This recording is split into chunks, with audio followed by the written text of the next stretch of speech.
Good evening and welcome to another Durham Castle lecture.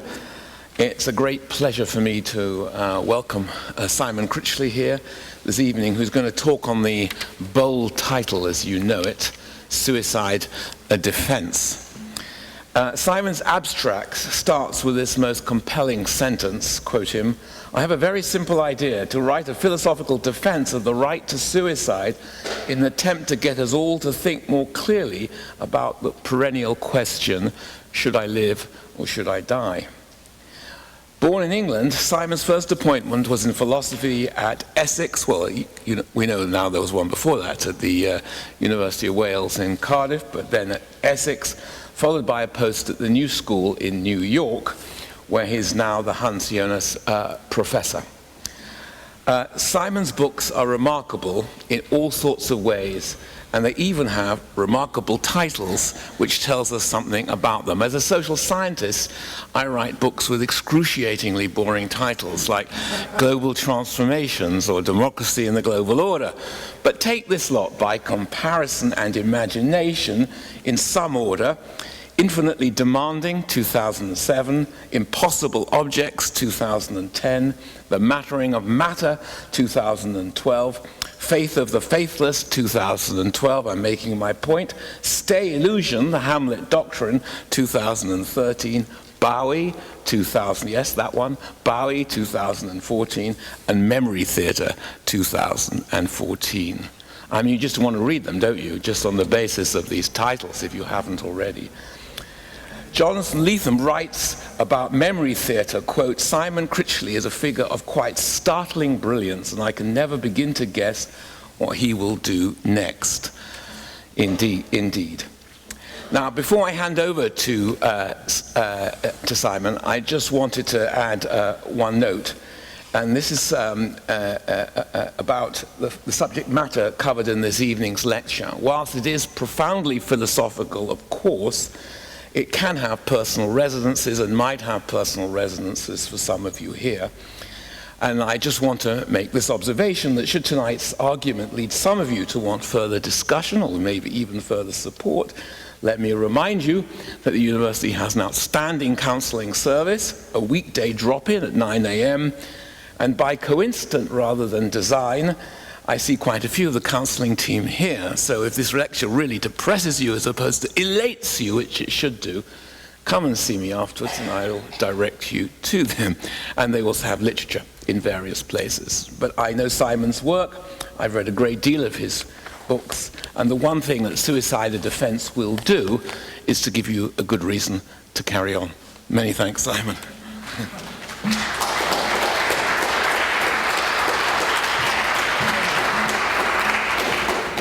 Okay, thank you for coming. Thank you, David, and thank you to Patrick for all the help getting here. And this is the first draft of a short book, which I finished 5 days ago. And I started it about 12 days ago. It doesn't actually correspond to the abstract exactly, and it's very raw and rough, and I can sort of sometimes, I don't like the TED Talk thing very much, and I won't do that, but normally I can give talks, but on this occasion I'm going to have to read, because it's not really been uploaded into my head just yet. It might be called Suicide Defense, it might just be called Notes on Suicide. It might be called something else. It's not clear, and I'd be interested to know what you think, because I'm not sure I know what I think. This book is not a suicide note. 2 years after Jean Améry's On Suicide was published in 1976, the author took his life. 10 days after Édouard Levé completed the manuscript of Suicide in 2007, he killed himself. In 1960, some 18 years after Camus had raised, and he thought resolved, the question of suicide in The Myth of Sisyphus, he was killed in a car accident. He's alleged to have said that dying in a car crash is the most absurd of all deaths. Absurd as he can do that to a guy. Camus had an unused train ticket in his pocket, always a much safer form of travel. Let me say at the outset, at the risk of disappointing the reader or the listener, that I have no plans to kill myself just yet. But who knows what fortune or destiny might have in store. Nor do I wish to join the chorus of those who proclaim loudly against suicide and claim that the act of taking one's life is irresponsible and selfish, even shameful and cowardly. Namely, that people must stay alive, whatever the cost. Suicide, in my view, is not an offence, either legally or morally, and should not be seen as such. My intention here is to give a defence of suicide in the sense of trying to understand the phenomenon. That's understand defence, and trying to understand the phenomenon. The act itself, what precedes it, and what follows thereafter, if anything. I want to look at suicide closely, carefully, and perhaps a little coldly, without immediately leaping to judgments, asserting moral principles like rights to life or death, or something in between. So the right to suicide thing, I've kind of dropped that, as you'll see as we go along. We have to look suicide in the face, long and hard, and see what features, what profile, what inherited character traits and wrinkles emerge. Perhaps what we see when we look closely is our own distorted reflection staring back at us. What qualifies me for this task? Absolutely nothing. I have no expert knowledge or esoteric wisdom to pass on. My way into the phenomenon of suicide borrows two words from Jean Améry: introspection and empathy. Introspection and empathy. Rather than look at the claims and counterclaims about suicide in terms of some impersonal social calculus with a view to legal liability, legitimate medical procedure, or even the maze of policy implications, I'd like to consider suicide more simply in terms of our reflective capacity to think about the act and put ourselves into the shoes or the head of those who have made that leap or who have come close to it. Perhaps we might find that the capacity or potentiality for that leap is what picks us out as humans. Of course, regardless of his answer, Albert Camus' question in The Myth of Sisyphus is the right question. Judging whether life is or is not worth living amounts to answering the fundamental question of philosophy. Should I live or should I die? To be or not to be? As we'll soon see, the legal and moral framework that still shapes our thinking and judgment about suicide is hostage to a Christian metaphysics that declares that life is a gift of God and therefore to take your own life is a sin. Although Scripture nowhere explicitly forbids suicide, and of course Christ's crucifixion might be interpreted as a quasi-suicidal act, it's certainly a fate that he could have avoided, which is also true of the suicide of Socrates, which isn't usually referred to as a suicide, the execution of Socrates, but it's a suicidal act recounted in the Phaedo. From the 19th century onwards, this theological discourse, which I'll explain in more detail in a second, was displaced by the rise of psychiatry, where suicide was not declared a sin, but seen as a mental disorder requiring treatment of various kinds. This is still largely how we approach suicide. We speak readily and rightly of suicidal depression as an illness, which is usually thought to be best approached through a combination of drugs, lithium, say, and psychotherapy.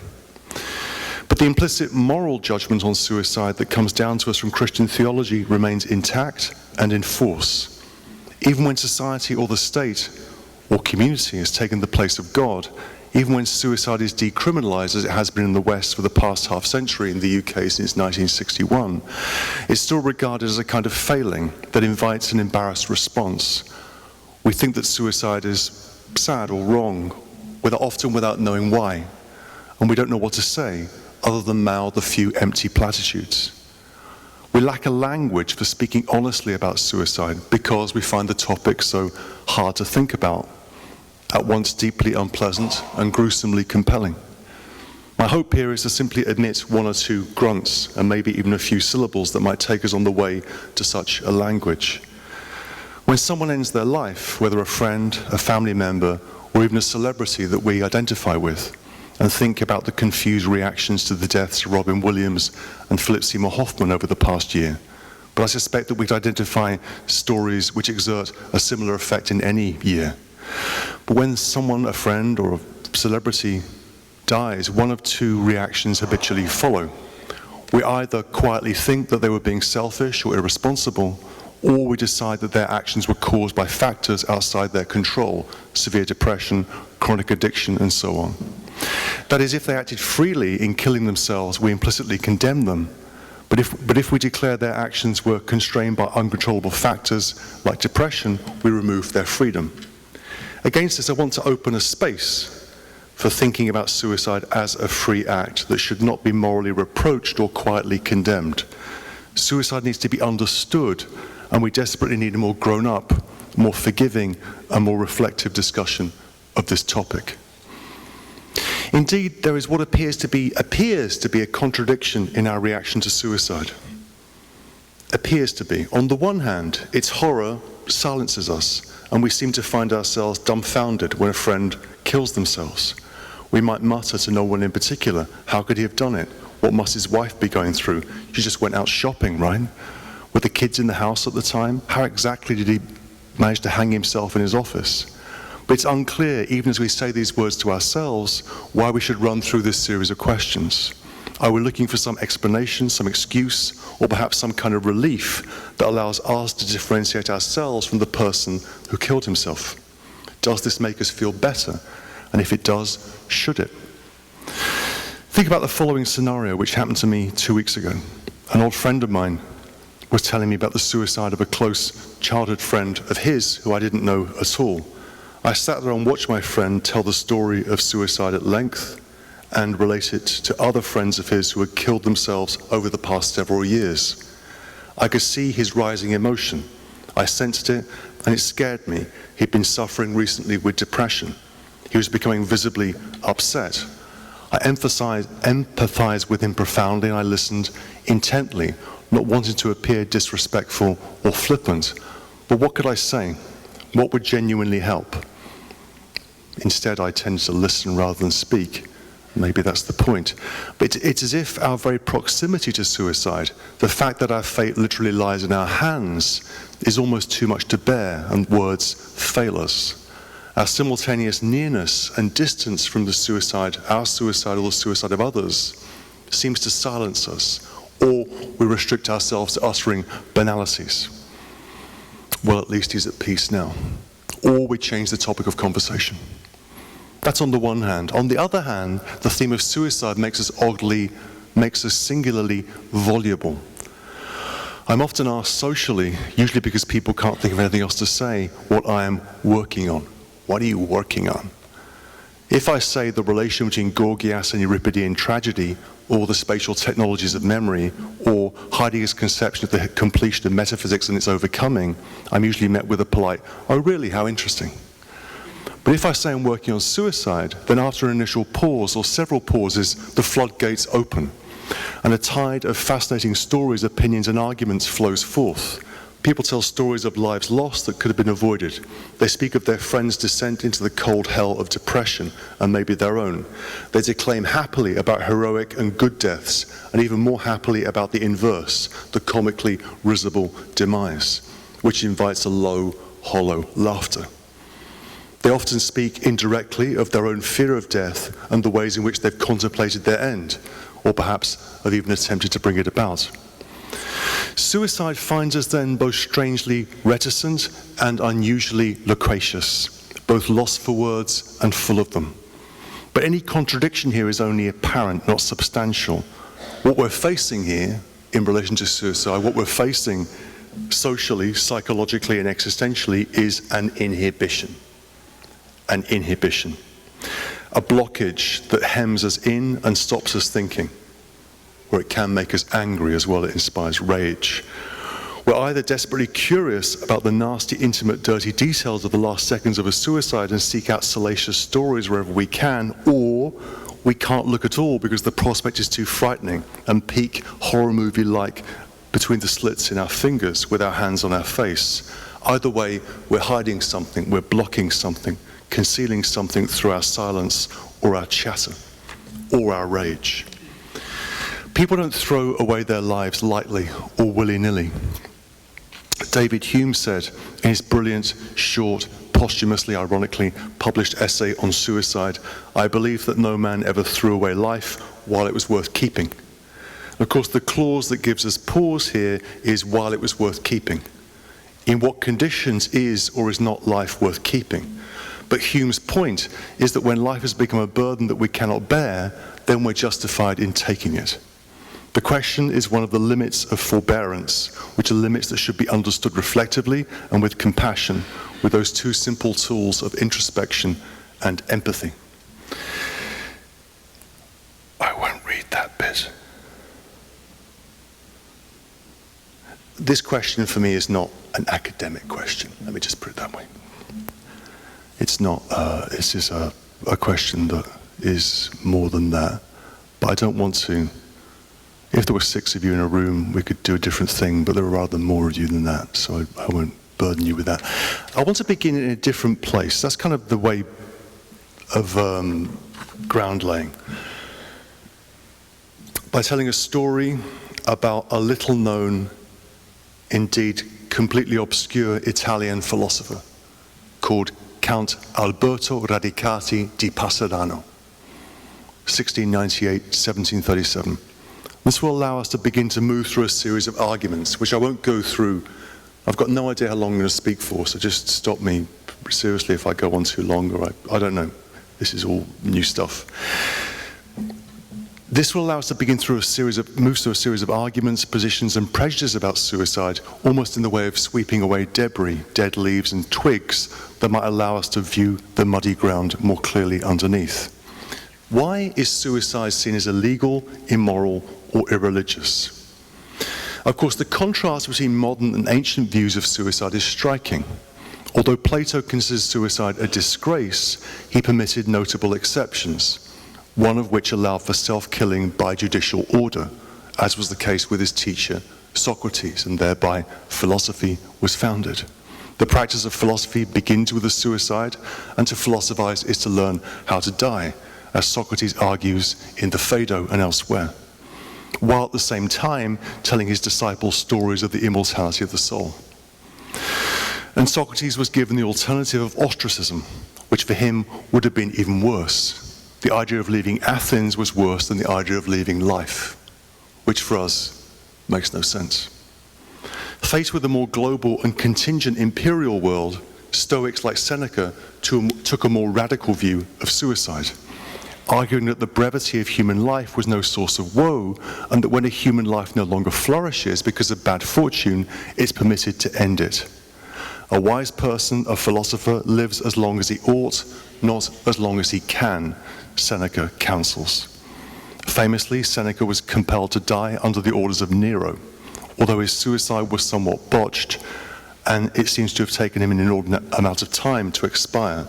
Tacitus reports that being unable to die by bleeding because of advanced age and frugal diet, he asked for poison like Socrates, but that also didn't work. Eventually he was placed in a bath of hot water and suffocated to death by his servants. So given this Greco-Roman background, what's the problem with suicide? This is where Radicati, this obscure Italian philosopher, makes an important, although almost completely forgotten, entrance into the history of our attitudes towards suicide. In 1732, he publishes in London a 94-page pamphlet, a philosophical dissertation upon death, where he sought to legitimize suicide against the moral and legal strictures of Christianity and the state. The pamphlet caused a huge stir in London and was declared by the Attorney General, at the repeated prompting of the Bishop of London, the most impious and immoral book. Radicati was taken into custody, given a substantial fine, and made his escape to the more tolerant United Provinces or the Netherlands. It's reported that sadly he died in complete destitution in Rotterdam some years later. He was attended by a Huguenot preacher who declared that prior to his death, Radicati was filled with dread, renounced all he had written, and was reconfirmed in the Protestant faith. Radicati's simple thesis in the dissertation is that individuals are free to choose their death. This right to suicide was inspired by ancient arguments from the Stoics and the Epicureans that suicide is a legitimate act and indeed an honourable gesture of farewell from a state of unbearable pain, whether physical or psychical. So why were Radicati's views so radical? This is because they conflicted with Christian doctrine. For the Christian, and this is first formulated by Augustine and then refined by Aquinas, so it's late, it's medieval. Life is something given, it's a datum over which we have the right of usus, but not governance, dominion, which can only be the prerogative of God. To kill oneself is to exercise dominion over one's life and to assume the power that's only possessed by God. Therefore, suicide is a sin. A true Christian must battle with pain and fight on like a soldier. The Christian view begins to break down in the 17th century with the rise of science and a materialist conception of nature. Broadly, Hobbes' idea of reality as matter and motion, and the atheistic interpretation of Spinoza. Namely, that when Spinoza begins the ethics with the axiom God or nature, what he really means is nature and nothing besides nature, namely matter. On this view, death is simply the dissolution of clusters of atoms, the transformation of one lump of matter into another. Radicati writes, we cease to exist in one sort and also exist in another. Or as Spinoza puts it famously in the Ethics, a free man thinks of nothing less than death, and his wisdom is a meditation on life, not on death, and matter is alive.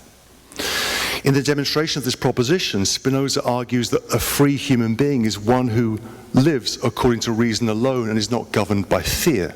To be free is to desire the good directly and to act and live in such a way as to persist in this desire without flinching or failing. This is why a free human being thinks of nothing less than death. Human life is simply an aspect of the vast, living vibrancy of the universe of matter. But if that's the case, if that's true, then why do people fear death? This is also where things start to get interesting. By definition, the fear of death cannot be based on experience, as no one experiences death twice, as it were. Nor can the fear of death be ascribed to our natural material constitution. That's the argument that Spinoza gets rid of. Therefore, Radicati goes on, the fear of death has been imposed on humankind by, I quote, ambitious men who, not contenting themselves with the state of equality which nature had given to them, took it into their heads to thirst for dominion over others. Who are these ambitious men? Radicati is alluding to a book called The Traité des Trois Imposteurs, the Treatise of the Three Impostors, also known as L'Esprit de Spinoza, the Spirit of Spinoza, written in French and published anonymously in the Netherlands, probably in the 1690s. The Traité is the most dangerous heretical text of the 18th century, embodies the radical inheritance of Enlightenment thought that can be seen in Spinoza and Hobbes, but also in the tradition of what came to be known as free thinking. Like the great Irish philosopher John Toland, who was labelled a free thinker by his relentless religious opponent and compatriot, the philosopher George Berkeley. The Traité argues that Moses, Jesus, and Muhammad are the three impostors who have deceived humankind by imposing their silly ideas of God and teaching the people to receive them without examination. Central to this imposition is the cultivation of the fear of death, a belief that the three impostors propagate through the offices of their priestly castes. Although Jesus nowhere condemns suicide and there is no explicit prohibition against suicide within the Mosaic law of Judaism, although there is a surah in the Quran expressly forbidding suicide, one gets the general picture. The fear of death is not natural to human beings, but instilled into them by the spurious authority of the rabbi, the priest, or the imam.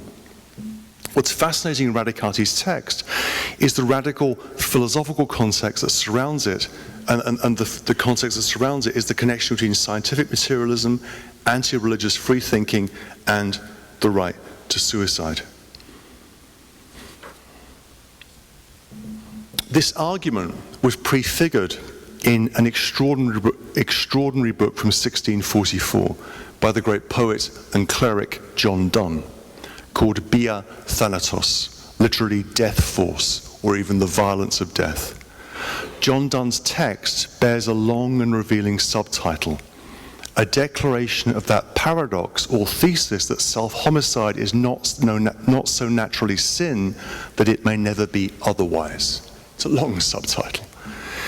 Beginning from the fact that there is no condemnation of suicide in Scripture, Dunn argues that against the Christian doctrine that suicide is a natural sin and defends the right to self-homicide. Fascinatingly, Dunn confesses that a sickly inclination compelled him to ponder the question of suicide. When this sickness befell him, some kind of depression that Dunn felt, this is Dunn, methinks I have the keys of the prison in mine own hand, and no remedy presents itself so soon to my heart as my sword. When Dunn's book was reissued in a second edition in 1700, it then became a manifesto of the freethinkers' right to die. But the task of exposing, so radicality and Dunn, but the task of exposing the fallaciousness of Christian arguments against suicide begun by these writers was completed with characteristic economy, aplomb, and good humour by Hume. He almost satirically unpicks Aquinas' position, which is based on the appeal to natural law enshrined in the alleged divine order of the cosmos. For example, Hume says, if the divine order means the causal laws created by God, then it must always be wrong to contravene such laws. But if that's the case, then any form of sickness, wounding, or malady must not be treated, since it is at odds with the laws of nature and divine will. Thus, the entire medical profession itself, insofar as it seeks to ameliorate the condition of the sick, should be outlawed. But that would be ridiculous, particularly as Christ was apparently very fond of healing the sick, and even in one case, of raising the dead. Just as God permits us to divert water from rivers for the purpose of irrigation, so too he ought to permit us to divert the blood from our veins. It would be no crime, Hume says, in me to divert the Nile or Danube from its course, were I able to effect such purpose. Where then is the crime of turning a few ounces of blood from their natural channel? If suicide is a criminal act, Hume writes, then it must be a transgression of our duties either to God, our neighbour, and ourselves, or ourselves. God, neighbour, or self. It cannot be a transgression of any duty to God for reasons already given. And it would be a malevolent and wicked God that wished me to suffer unbearable, unceasing pain. As for duties to myself, let's imagine that I'm in a condition of great suffering from an incurable disease, and my existence has become an intolerable burden to me. What possible duty could I have to myself to continue in such a state when the alternative is something I wish for? With regard to my neighbour and society, Hume writes that someone who retires from life does no harm to society.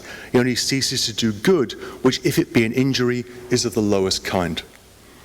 On the contrary, Hume adds, we do no harm to ourselves or to others when existence has become a weight that is too heavy to carry.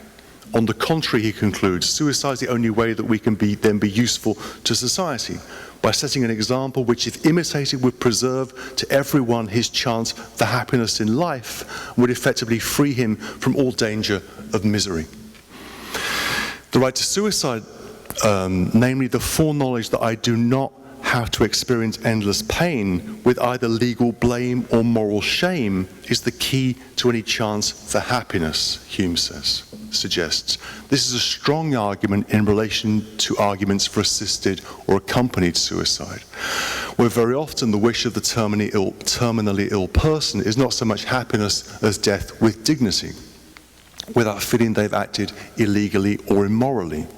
Hume concludes that suicide may be free of imputation of guilt and blame, of all imputation of guilt and blame. Now, what's most shocking about Hume's arguments, which is why I've rehearsed them, is they still have the capacity to shock, some 240 years after they were written. This is because the moral and legal framework in which suicide is viewed and judged is still tributary to the Christian doctrine that Hume so elegantly demolishes. Consider the definition of suicide in the canonical Sir William Blackstone's Commentaries on the Laws of England, 1765-1769, which is a record of the compilation, of the record of interpretation of common law. At common law, suicide was considered a felony and the equivalent of murder. Blackstone explains it in the following way. felonious suicide is the killing of a human creature of any age or sex without justification or excuse. This may be done by killing oneself or another man. Right? They're both equivalent felonies. And Blackstone's goes on, the law of England wisely and religiously considers that no man had the power to destroy life but by commission from God, the author of it. And as the suicide is guilty of a double offence, one spiritual in invading the prerogative of the Almighty and rushing into his immediate presence uncalled for, the other temporal against the king, who hath an interest in the preservation of all his subjects, the law hath therefore ranked suicide amongst the highest crimes, making it a peculiar species of felony, a felony committed on oneself. We might recall that in Hamlet's first soliloquy, he expresses the vigorous wish to die. Oh, that this too solid flesh would melt. But then he's restrained from the thought through the understanding that it's a criminal act, that the everlasting had not fixed his canon against self-slaughter. Canon law prohibits suicide. In truth, suicide is a double crime, both against God and against King. In Hamlet's case, Claudius. Whoever takes their life is sinning against the eternal power of God and the temporal power of the king. To kill oneself is therefore to usurp the sovereignty of God and king by assuming it for oneself. I would argue if one replaces the words God or king by state, society, country or community, then it's clear this situation hasn't really changed that much. Rather than being seen as a free sovereign act, suicide is seen as a usurpation of sovereignty, a morally embarrassing and reprehensible act of insubordination. Of course, then you've got the legal question, that if people do kill themselves, how do you punish them, given the fact that they're dead? Blackstone's waxes lyrical on this, and in England that meant ignominious burial on the highway with a stake driven through the body, and the forfeiture of all goods and chattels to the king. And never wanting to be outdone by the English, the French took matters a step further. In 1670, Louis XIV declared a criminal ordinance for suicide, where the corpse of the person who had killed themselves was drawn through the streets face down and then hanged or thrown on a garbage dump, and their property was confiscated. The Sun King tolerated poorly the suicide of Francis' sons. And this legal framework is not antiquated. You can find all sorts of more recent examples of how this continues. I mean, such punishments for the dead might seem either grisly or perhaps risible to us now, but it must be remembered that suicide is still a criminal offence in most Muslim countries. And closer to home, although physician-assisted suicide has become legal in Oregon, the great state of Missouri still classifies suicide as manslaughter.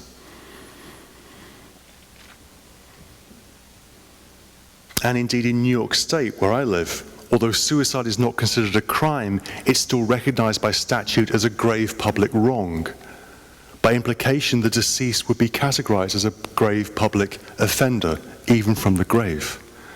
And of course, the obvious and long-standing defense against suicide as a form of legal offense is to claim insanity, some form of diminished responsibility, or what Blackstone calls not to be in one's senses. More examples could be given. I think it's clear how the Christian prohibition against suicide continues to shape our moral thinking, often unknowingly and subtly. If suicide is a free act in one's senses, then it's an offense to God, king, country, or community.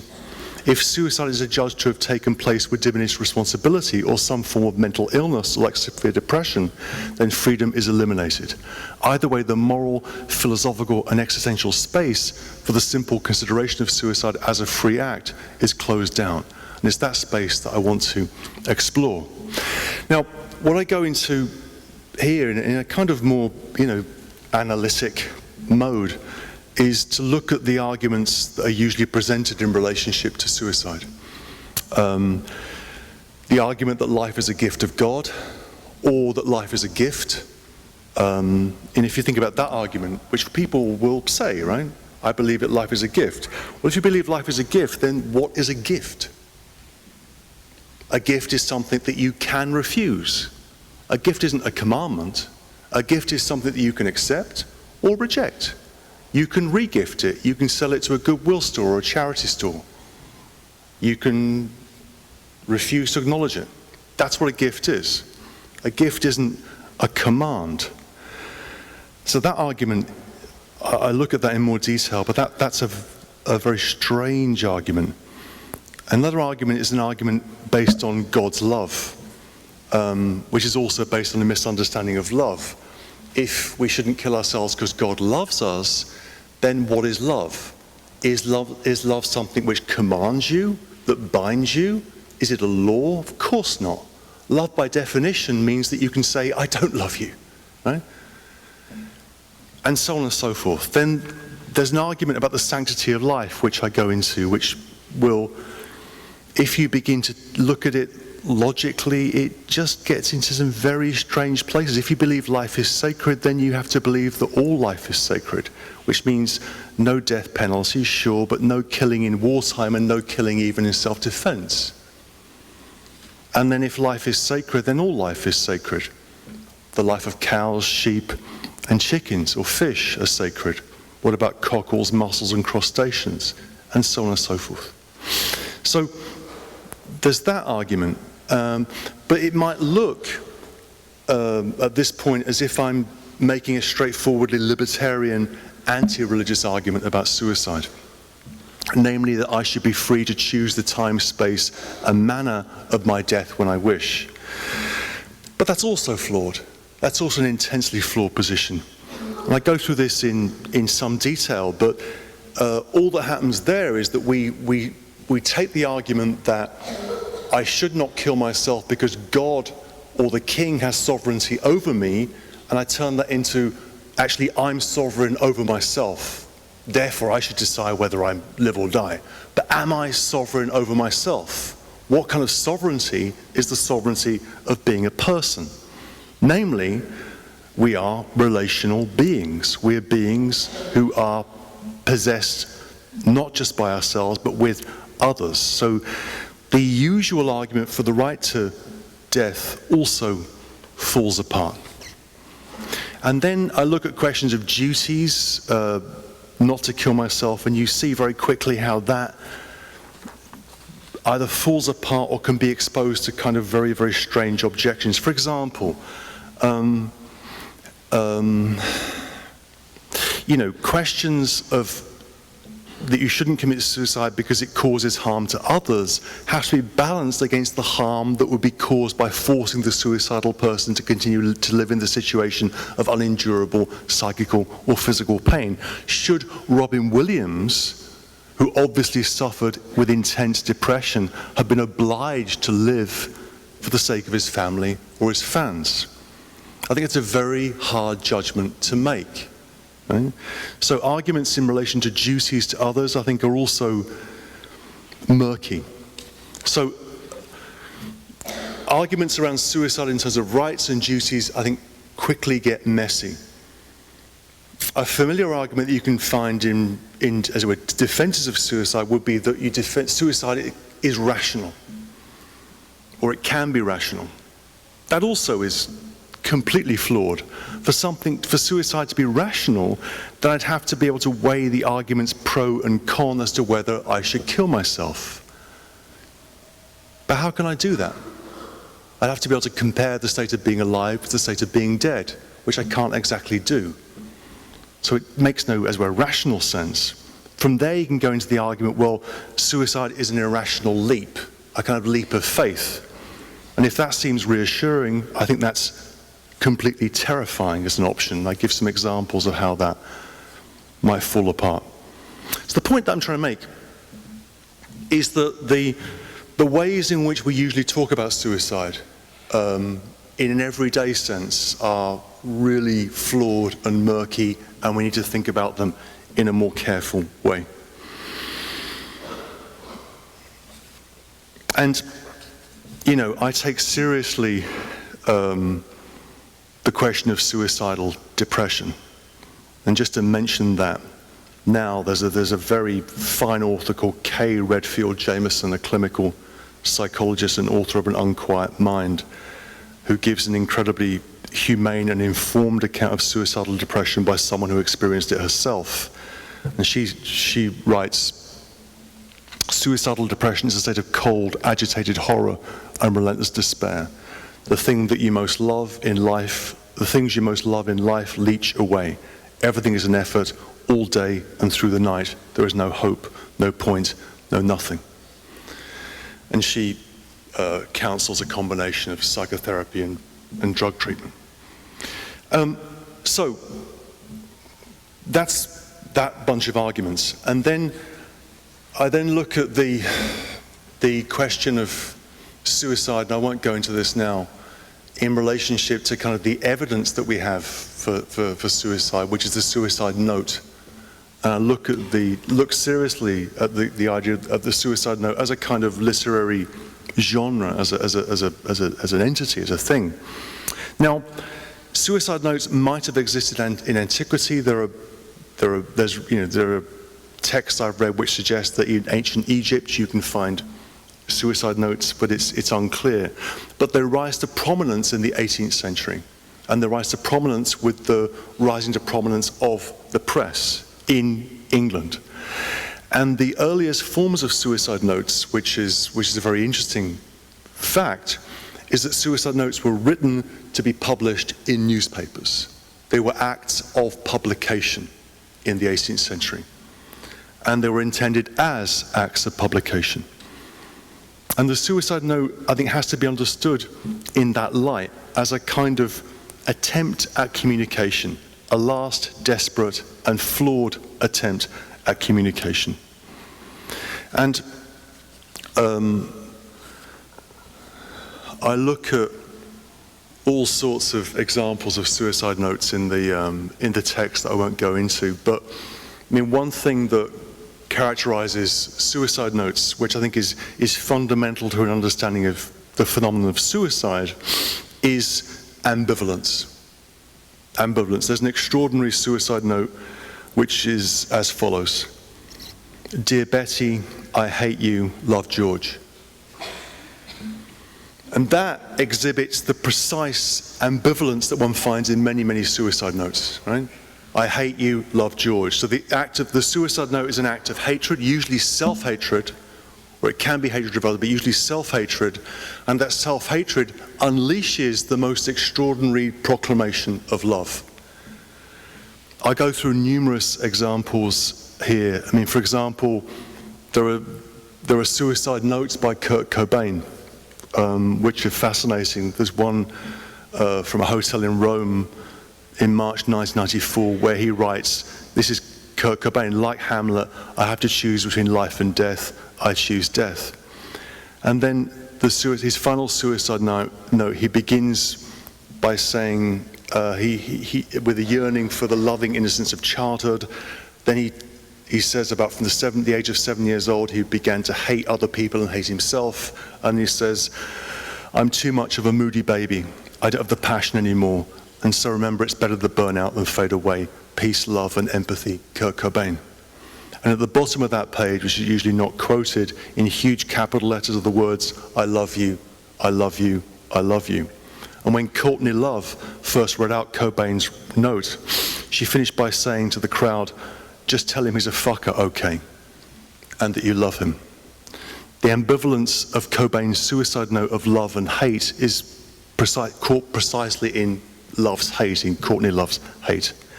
So what we find in the suicide note is this strange ambivalence of love and hate. And on the basis of that, I go into some, I think, interesting territory, but looking at the suicide note as motivated by revenge, which is very, very common in suicide notes. And I then move from there into suicide notes as righteous acts of recrimination against a perceived injustice that necessitates the act of taking one's life. I look at the most famous example is the example of Jim Jones and the People's Temple, 1978 in Guyana, where 918 people of the People's Temple, mainly from San Francisco, drank Kool-Aid infused with cyanide. 276 of them were children because of the belief, the paranoid belief that the US government were going to destroy their community. So what you find in the suicide note is this strange mixture of revenge and retribution, and that suicide flips over into an act of homicide. And an example I look at here, which is a very recent example from May of this year, from May the 24th this year, is from someone called Elliot Rodger, who's a 22-year-old student at Santa Barbara Community College who killed 6 people and injured 13 more before taking his life in Isla Vista, California. And his suicide note took 2 forms. There's a long video, you can find an expurgated version of it on YouTube, an hour-long video originally, where he talks about why he's going to kill other people and then kill himself. And there's a 127-page manifesto called My Twisted Life, which I don't recommend you read. I read the whole thing. And what's interesting, extraordinary about that is the degree of the way suicide motivated by an act of retribution. And I then go on from that to speculate about where we are in relationship to the phenomenon of suicide as homicide. And I go into an analysis of the Sandy Hook elementary school killing in December the 14th, 2012. And what that all feeds out of is the following thought, which really I borrow from Freud. And it's a very simple thought. Freud insisted that our fundamental feeling was one of narcissistic self-love. Right? We're fundamentally bound by a narcissistic self-love. And if that's the case, how do you explain suicide?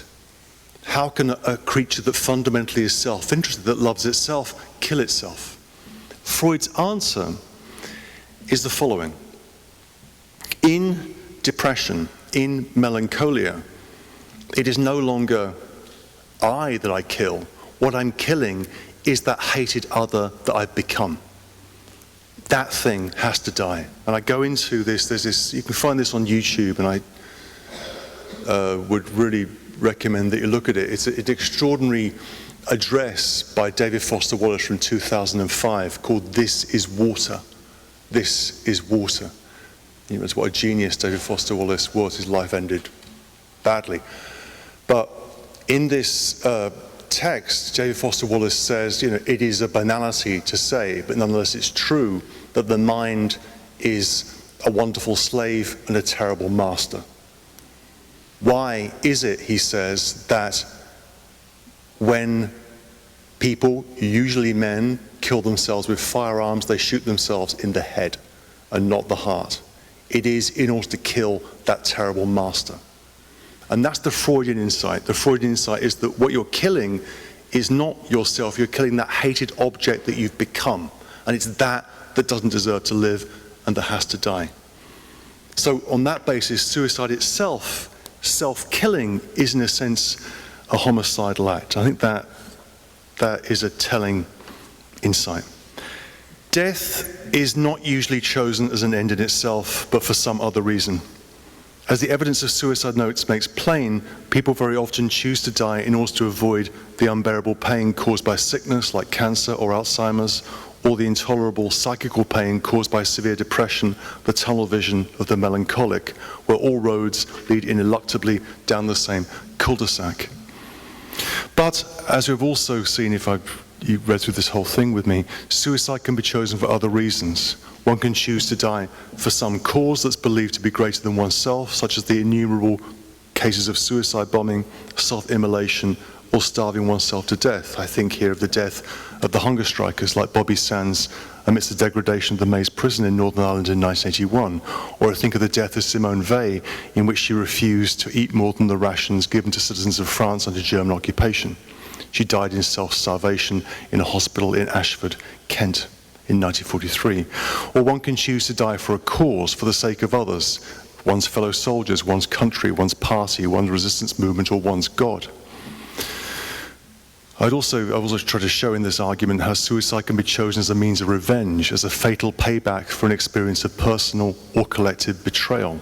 Suicide as revenge can fuel violent fantasies of victimization and can lead to grotesque acts of suicide as mass homicide. Elliot Rodger, Adam Lanza.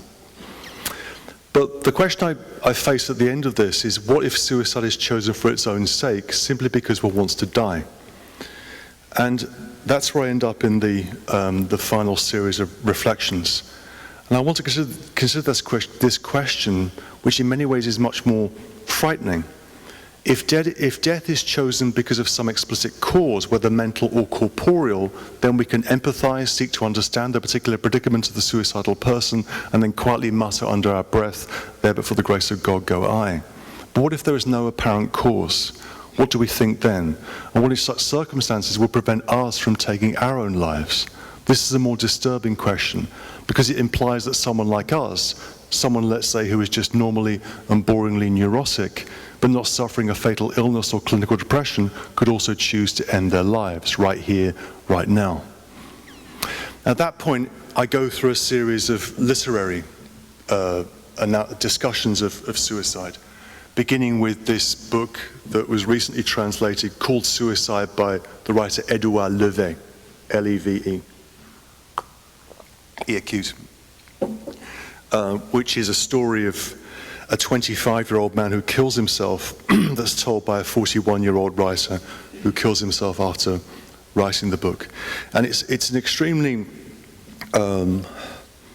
it's a compelling, painful, harrowing read, but very, very illuminating. And it leads me on that basis into a discussion of Albert Camus and Camus' idea of absurd creation.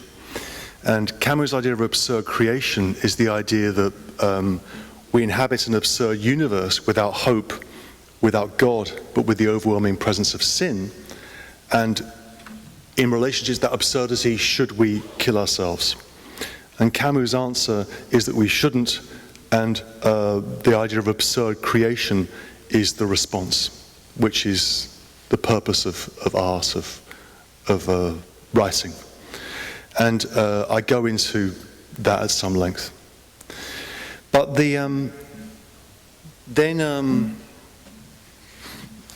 Camus wants to suggest is that there can be a prohibition against suicide based on the idea of absurd creation. I don't think that adds up. And I then criticize Camus using the work of this extraordinary writer that wrote under the name of Jean Améry, who writes a book on suicide in 1976, where Améry, who was a victim of torture during the Second World War by the Germans and in a concentration camp, defends the right to suicide and says the most extraordinary thing. He says, this is Améry, he says, our voluntary death is the privilege of the human. A suicide is a human being.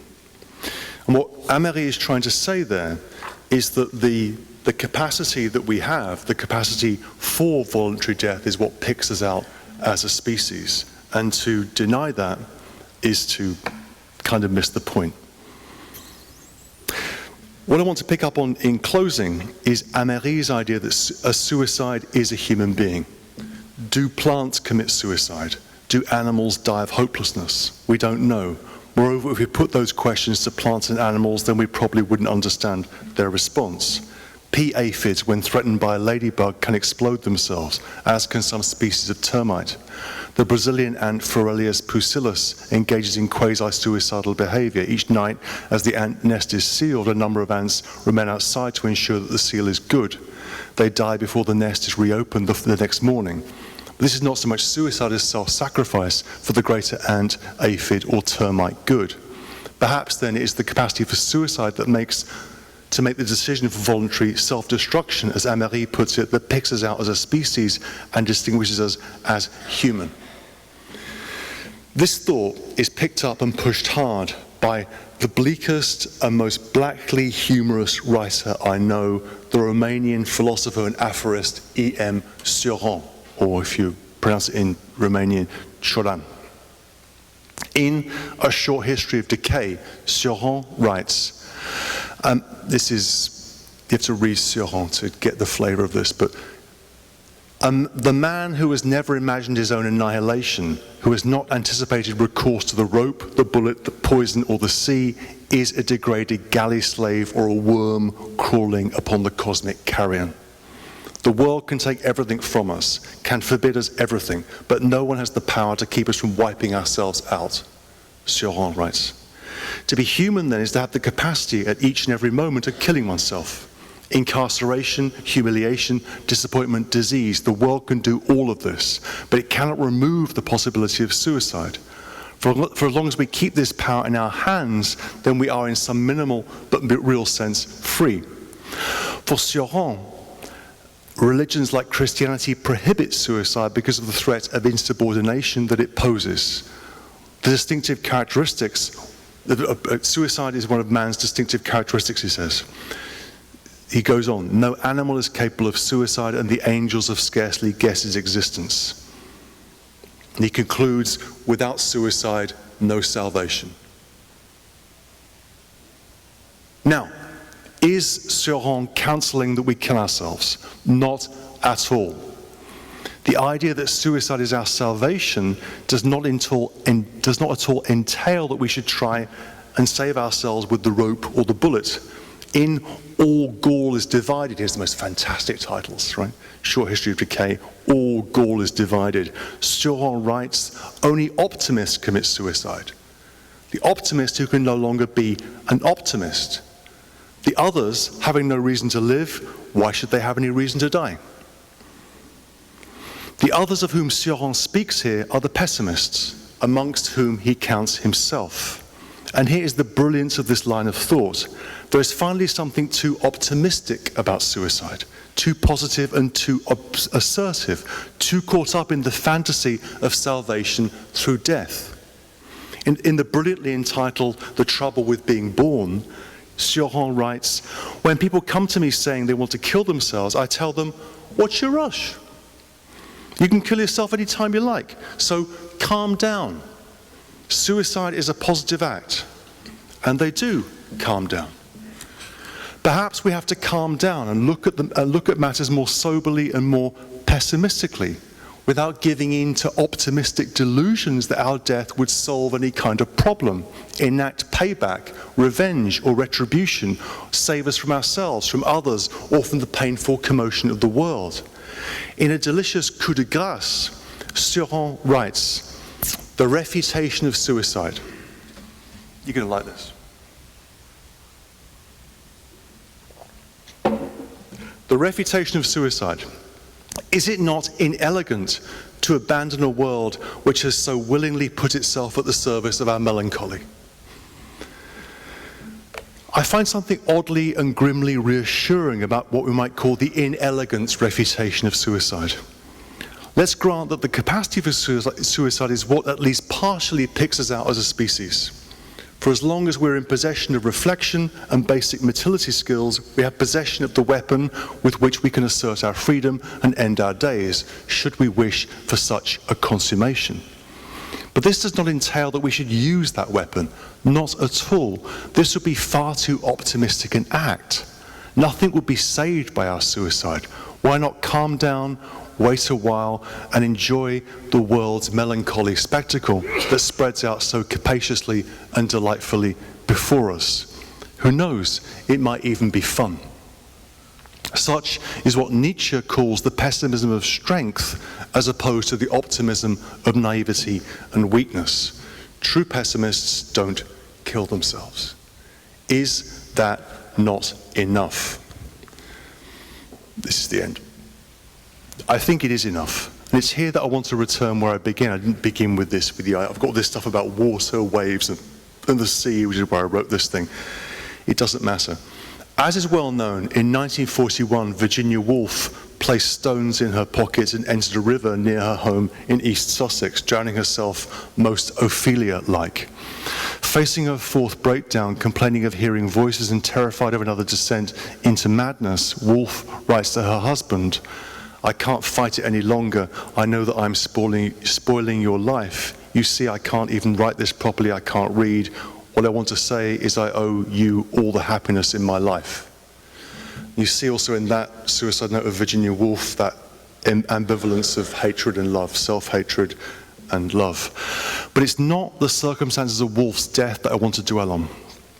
It's not Woolf's suicide that grants her life coherence. That coherence is provided by her work and what she wrote about life. This matters much more. I'd like to end by quoting a stunning passage from To the Lighthouse by Virginia Woolf. Always, Mrs. Ramsay felt one helped oneself out of solitude reluctantly by laying hold of some little odd or end, some sound, some sight. She listened, but it was all very still. Cricket was over. Children were in their baths. It's a family scene in the book. There was only the sound of the sea. She stopped knitting.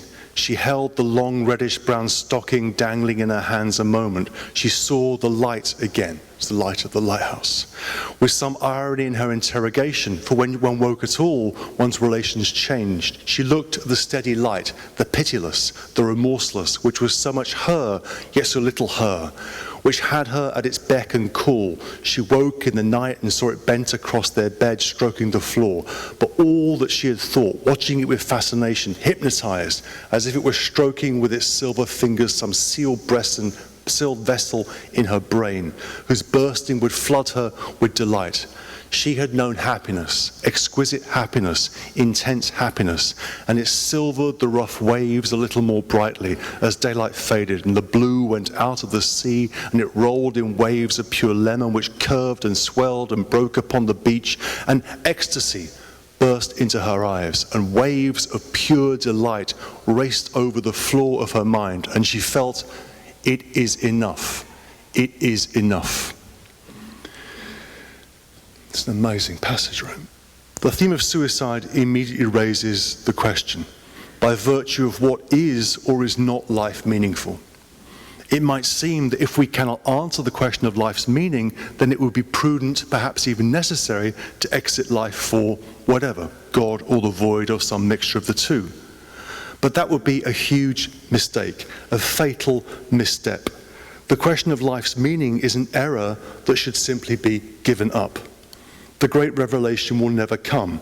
The clouds will never part, promising salvation, and our minds will never stop rattling down through gutters of doubt, self-deceit, self-pity, and guilt. Instead, thinking of Virginia Woolf again, there are little daily miracles, matches struck in the dark, the breaking waves, and Mrs. Ramsay saying, life stands still here. Life stands still here.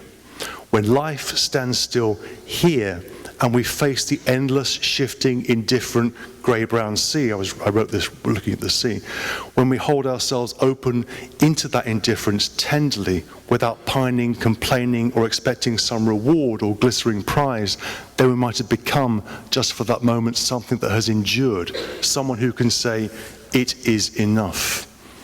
That moment, 1 out of a million, out of a million millions, as darkness falls towards 4:30 p.m. on an afternoon in late November on this East Anglian beach, wind full in the face, mountainous grey clouds, gulls overhead, here is delight. Here one can help oneself out of one's solitude and reach outwards and upwards towards another in love.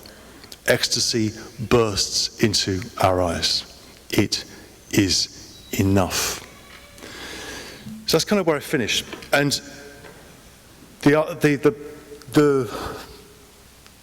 argument, I don't know. I wanted to end with Virginia Woolf. I didn't want the reference to Woolf to be, as it were, about her death and her suicide, but what her character, Mrs. Ramsay, says, and it's that kind of minimal affirmation out of a sense of the variegated, complex, shifting nature of what we think of as life, and the ability to say, in the face of that, life stands still here, and that will do. That I think is the beginnings of a response to the question of suicide. And I think that thought that I raised towards the end about Sioran's kind of perverse idea that suicide is finally just too optimistic an act, and we should calm down, I think is a good place to begin thinking this thing through. Thank you very much for listening.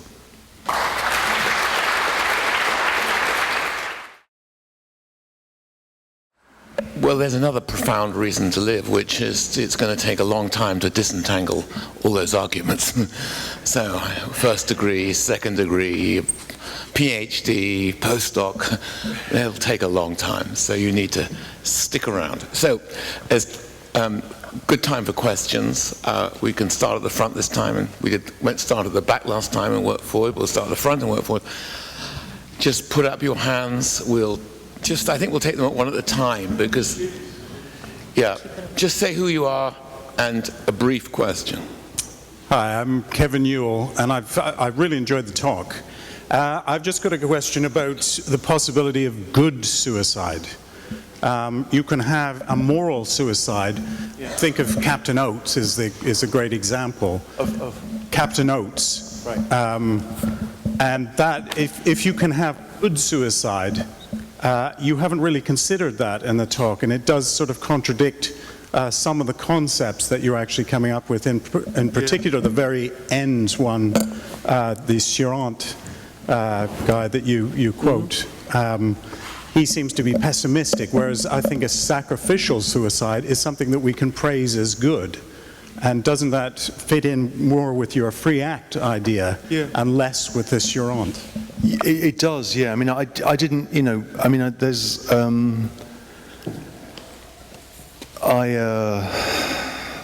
there's bits I didn't read out, right? But there's the suicide note material is really, I found it really interesting, because you're faced with all of this complicated evidence. I'm looking for something which, George Eastman, the founder of Eastman Kodak, March the 14th, 1932, he was in intense pain caused by a disorder affecting his spine. He left a suicide note saying, "To my friends, my work is done, why wait?" There's that, and there's that. So that, in a sense, is the good death is, I do consider it, but I didn't talk about it today. Another one which is extraordinary is Hunter Thompson. Hunter Thompson, shortly, the gonzo journalist, the celebrated author, Fear and Loathing in Las Vegas. Football season is over, no more games, no more bombs, no more walking, no more fun, no more swimming, 67, 17 years past 50, 15 more than I needed or wanted, boring. I'm always bitchy, no fun for anybody. 67, you're getting greedy, act your old age, relax, this won't hurt. And there's something about that which is, there's a kind of courageousness there which is close to the idea of a good death. And the problem for us is that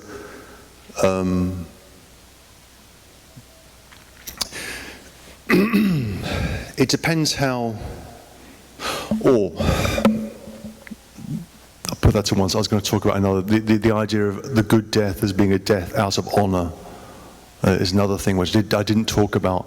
But in the text, I talk about the suicide of Mishima, the Japanese writer who engaged in this act of harikiri, a 17-centimeter insertion into his abdomen. And he did this, for the honor of Japan. A ritual death performed because of his belief that this would say something, this would save something, this would redeem something shameful. I mean, those ideas of good deaths, I think, are delusional.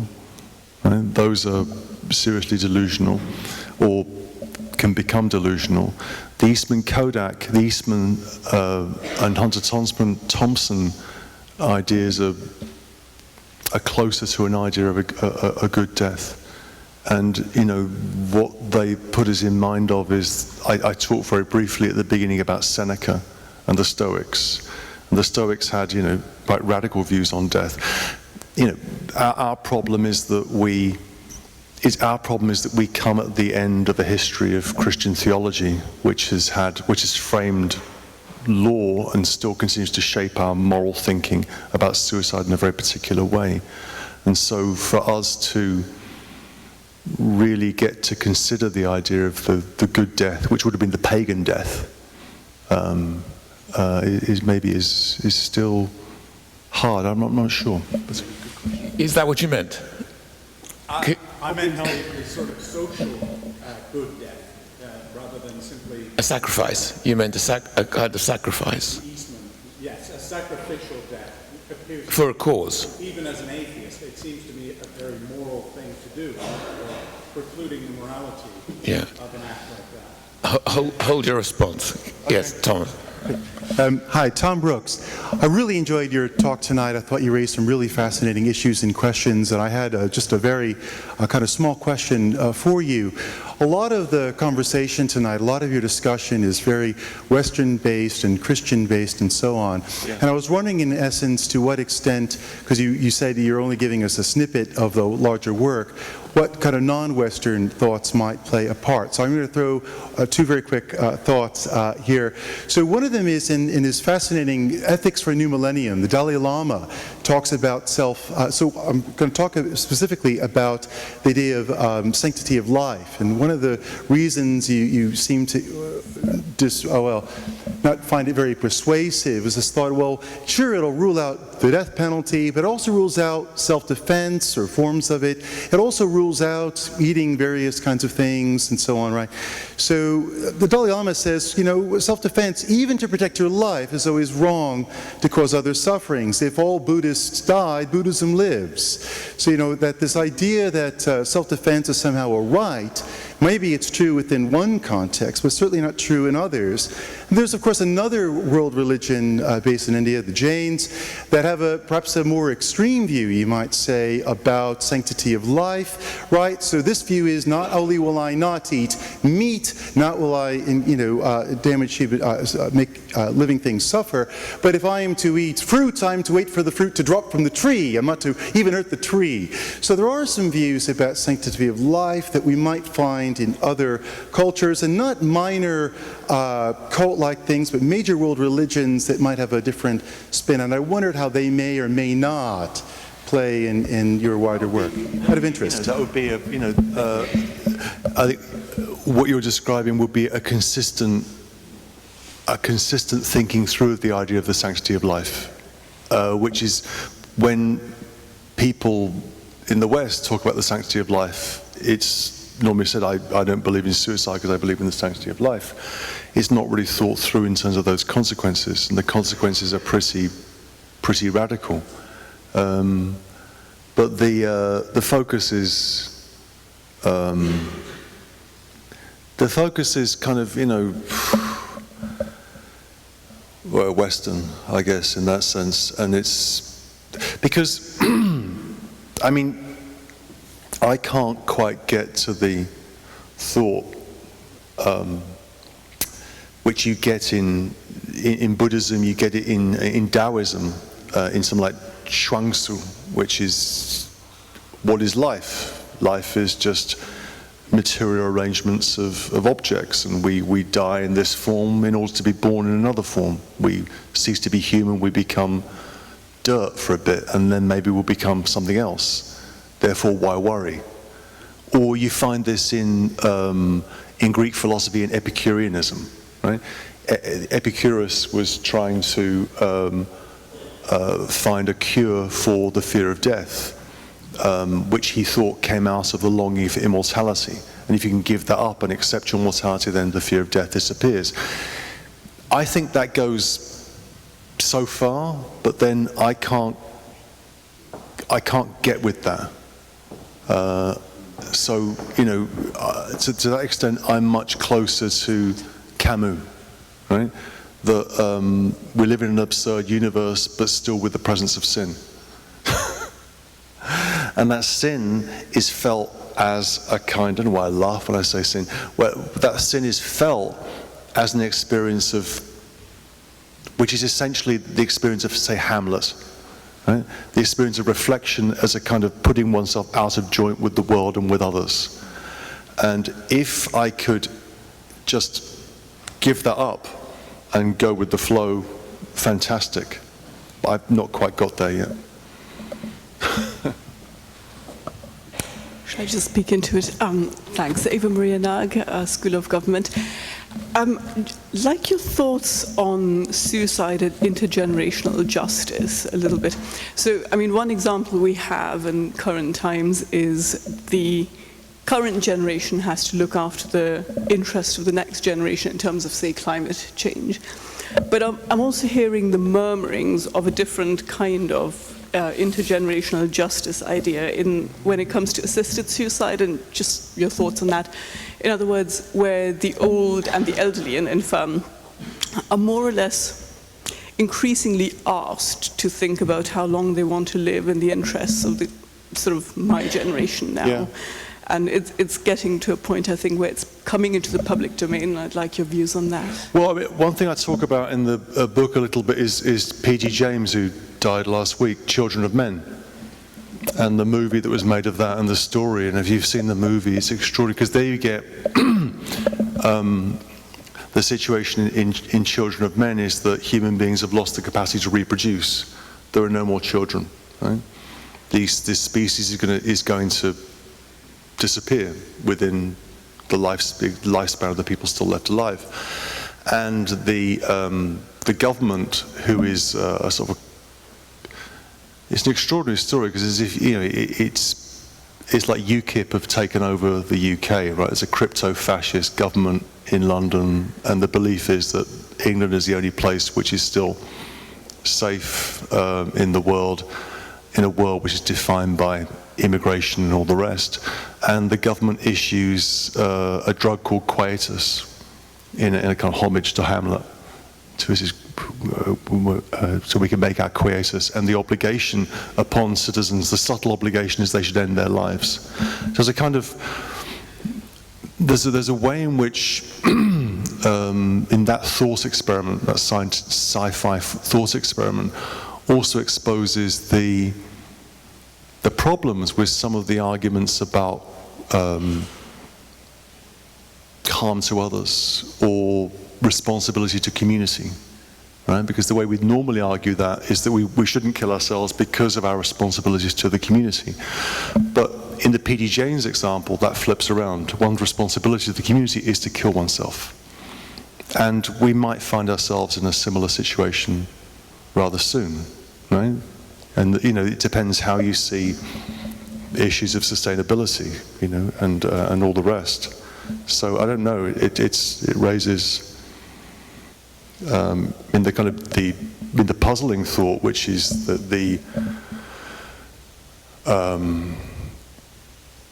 will we ever get to a position where it is just for the elder people to take their lives in the interests of younger people, in the interests of distribution of resources defined by scarcity? I mean, we're not there yet, but the thought is kind of nebulous. And I think there is also something I don't talk about in the book, which this is why I'd like to hear from some of the younger people out there, is whether there is a shift around questions of suicide generationally. Right?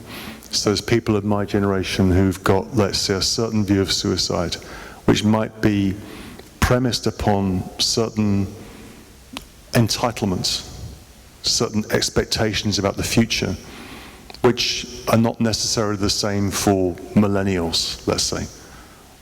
And the future can look rather different. And I was doing some research, talking to younger people in the summer.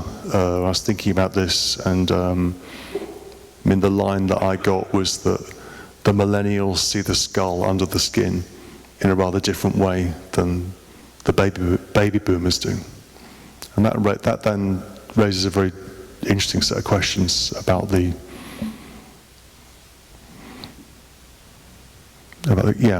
There's other, I don't go into stats, there's lots of statistical stuff, like for example that suicide is now the 10th highest cause of death in the world, and the rates of suicide are increasing significantly in most Western countries, and the fact that the gender dimension to suicide, I didn't talk about this at all, but it's implicit in a lot of what I've said.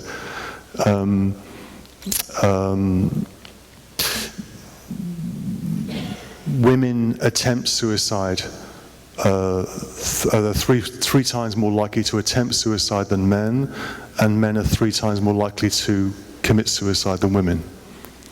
And that's a kind of general pattern where statistics are available. They're not always available. For example, the country with the highest suicide rate is almost certainly Russia, and there are no statistics available. With the exception of China, where in China there's a higher suicide rate amongst women, which is usually caused by pesticides, usually in rural situations of rural poverty. And so there are all those factors that are also in the background here, which I didn't talk about. Rather than have people go in drips and drabs, I wonder whether we could just have like a symphony coming to a crescendo. We could get several questions all at once and then get you to respond to them at the end. Do you mind doing that? No. Because I think there are lots of people who'd like to say something, and I'd like to capture that all. And we can't go on all night. So there's a question at the front, and then we'll let the microphone drift back and get a crescendo of questions, and then you can sum up, and then you can do the final, movement. Okay, so let's start. Thank you very much. I'm Emma Kay from Law. The first is just the first very minor point. This relates to the point about sacrificial suicide, and building on Eva's point there. In relation to that, it seems to me that one of the biggest problems in the debate about assisted suicide is fears and worries over sacrificial suicide. So we talked about it as a potential moral good, potentially. But the worry, of course, is that more and more people will feel that they're a burden and therefore will seek assisted suicide. So that was just a brief point there. For me, I think the big problem with suicide is trying to work out whether or not it's voluntary and whether or not the person has sufficient autonomy to make that decision. That's the big dilemma with suicide. And the big dilemma with a right to suicide, I know you did mention it later on, but you started off by saying you weren't going to go too much into this idea of a right, is the necessity of the involvement of others, either actively or passively, as soon as we have that right. So it was just a minor point there. Just hold that. Let's go back a bit. There's lots of people who want to ask. We'll get a few questions, we won't get them all. Yeah, my question's related to how do you tie in some themes of Michel Foucault's understanding, sort of genealogy of suicide, perhaps, because you mentioned Nietzsche. And Nietzsche was one of the inspirations for Foucault's work in terms of genealogy. So I was thinking about, because my doctoral work is on the sort of governmentality of how do we perceive the Arctic region, actually, with relations to a sort of paradox between climate and resource extraction there. And so I'm looking at sort of rationalities behind the governance mechanism, these sort of trying to use genealogical understandings of what drives governance. And I noticed that you were mentioning the understanding of suicide as being something that's against the state, the sovereignty of yourself, and then you were sort of looking at the internalization of this sovereignty issue and the externalization issue. And I was just thinking about, do you think in some ways, in the line of Foucault, that perhaps suicide is frowned upon in society, and there's this sort of social, sort of a governmentalized, to use Foucault, kind of control of this understanding of suicide within society? Yeah, and then the second let's keep the questions briefer, okay? Hang on. Do you mind just hang on? Let's keep the questions briefer so we can get a few more, and then I'll give you the mic. Fraser Riddle, English department. I'm slightly picking up on this idea of suicide as a politically seditious act, and I wondered if there might be an economic analogy here, looking at the side in which suicide is a rejection of the idea of man as kind of homo economicus, if you like, a sort of failure to participate in an economic system and to be act as a perpetual consumer. Say that again. Just like, so the idea of suicide as an economic act, as a kind of an act of protest against the reduction of human beings to homo economicus. Is that the idea? A sort of failure to participate in a market system, if you like. Yep. Do you think some of the solutions to some of the issues you raise is that intellectual honesty, I mean, in dealing with failure, limitation, and rather than just suppressing them or burying them into the unconscious, we need to be much more honest in dealing with our limitations, perhaps, and not perhaps attached to things that give it certainty, like religion and things that are just, I would say, is they're not absolute. They're possibilities, but they're not absolutes. The absolute thing that we are certain of is our consciousness, is our mind. Okay, thanks. Given that you yourself used the example of end of the world cult, you say in which. Sorry, given that you in your paper used the example of end of the world cults, in which, say, the distinction between homicide and suicide is certainly blurred. Yeah. I was wondering what your take was on the fact that, say, and I'm not passing a judgment either way in this case, but say a couple of weeks after 9/11 happened, journalists went to the NYPD and they inquired as to the figures of, as they called them, jumpers. And the NYPD said, jumpers? There were no jumpers. No one committed suicide that day. Right. Yes, hello. Patrick from social work, social policy, PhD student. I was wondering, when thinking about suicide, we think about, well, examples, and I remember the example of the German Hannibals, I would say, cannibals, where basically out of sexual gratification, one eats the other sexual partner. And what kind of category would that fit, or would that be a new category in that sense? Can I just ask you one final thought to add to your list, and then we'll give you a few minutes to write. I wasn't expecting the German cannibal question. That was no. If you should to write the last movement briefly. And my question is this: in a way, yours is a very systematic philosophical reflection on an act which is hard to describe, but finds a description somewhere between a potentially very rational act and a very dark act, for which we have a variety of theories to explain it. Yeah. But if I'm a social scientist, I would start somewhere entirely different to you. I would say, as Durkheim, I mean, I was very struck you didn't mention Durkheim. Right. This is one of the great beginnings of modern sociology, as you know yourself, and of course you know Durkheim's book, but you don't mention it.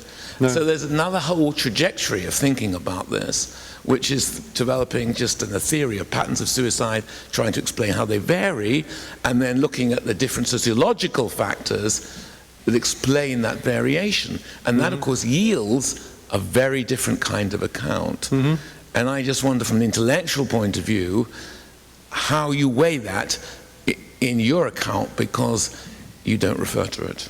Or you do partially refer to it with some statistics, but actually what we have here is a much deeper tradition of sociological explanation of patterns of suicide. Yeah, so maybe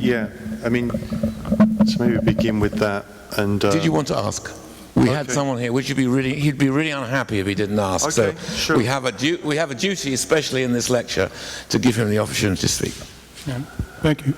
Martin Leverberg. Just leading on from my colleague here talked about a good death, good suicide, and you mentioned about Japan. And Kitakana and Takahashi talk about aura of culture legitimacy in Japan. By implication, all suicides are a good death. And I'm wondering also, would that serve as a buffer against the medicalisation of suicide, in your opinion? Thank you. Okay, breakfast starts here in about 11 hours, so you've got I think the 10 minutes maximum. Okay, the Japanese examples are very interesting because they do allow for a different set of responses to the question of suicide, which, without knowing enough about Japanese culture to say anything sensible about it, functions as a very stark contrast to Western views on suicide. Western view, by which I mean each of the views that comes out of the three Abrahamic religions. And that would change things considerably. I'm going to pick things out of this because there was a lot said and I didn't hear it all because the mic was a bit weird. Durkheim, yeah, I mean that would be a different approach, and it's perfectly fine. And I actually got a sociologist to help me do some research on this, and writing this I didn't use much of the data that she produced. I've got these pages and pages of facts and trends and things that interest me enormously, like for example the gender dimension of suicide, the way gender is related to age in relation to suicide attempts, the cultural differences in relationship to that, and many, many other things. But I guess my approach is phenomenological. It's a phenomenology of suicide from a position of reflection. And that's done in the name of an attempt at some kind of honesty in relation to something else that was said. It just seems to me that our discussions of suicide are mired in platitudes and hypocrisy, and it would be a good idea to start somewhere else.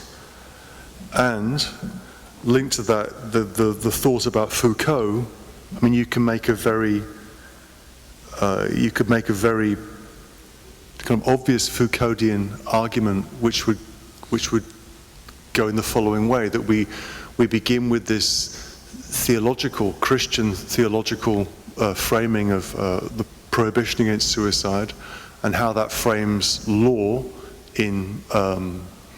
until, let's say, well, it still frames law, but it frames law in a moral thinking into the 19th century, and then how that's replaced by a psychiatric discourse on suicide, where suicide is pathologized and explained in relation to various factors. All of those discourses, the theological, the legal, the moral, and the psychiatric, are all attempts to control the phenomenon of suicide. Right? That suicide is this disruptive act, this disruptive, strange act, which has to be controlled, calmed down, eliminated, or whatever, or explained. And I think that's also hypocritical. If we take seriously the idea in Améry that a suicide is a human being, that, I mean, the peculiarity of being creatures like us is that we have that capacity. That's a capacity which we have to freely make a choice for death. I mean, this is where, that would be where one should begin thinking about this, about the question of suicide. And to not, as it were, not to shy away from that because of a kind of moral squeamishness. Another thing which happens in relation to suicide, I organized a suicide note creative writing workshop in New York last year. It was a kind of smart alecky thing to do, and it got reported in the,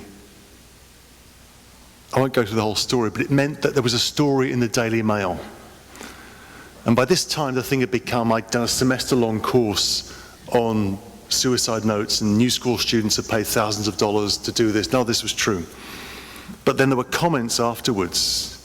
So it's basically sort of New York professor is teaching people how to kill themselves. And then it was, comments like, this man is sick, or he should be sacked, or philosophy professor makes students nuts. It was like that.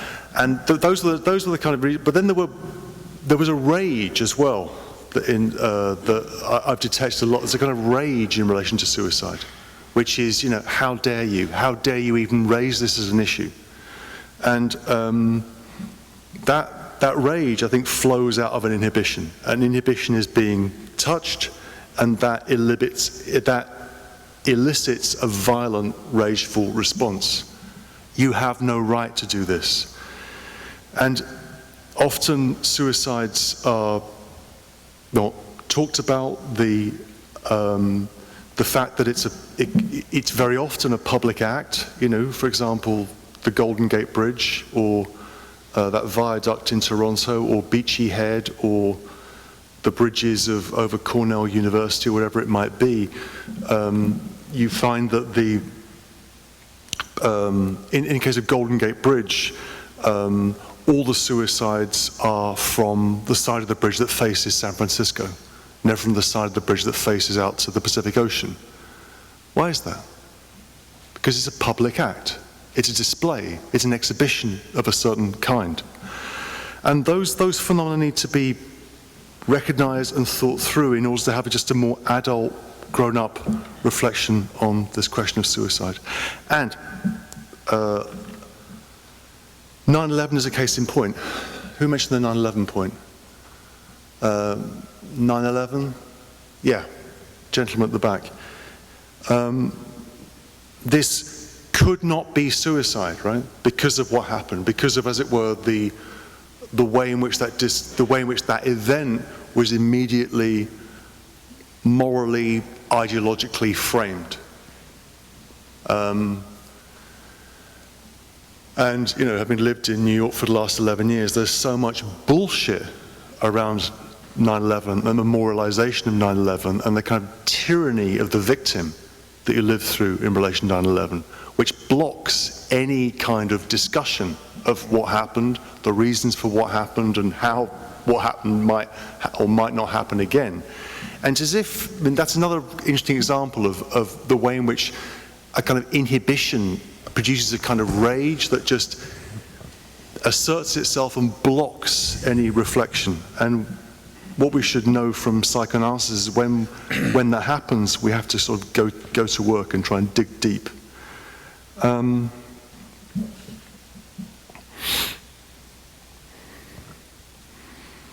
can't even read what I've written down there. But that might be a good place to... But the point I'm trying to make is a simple point. It's that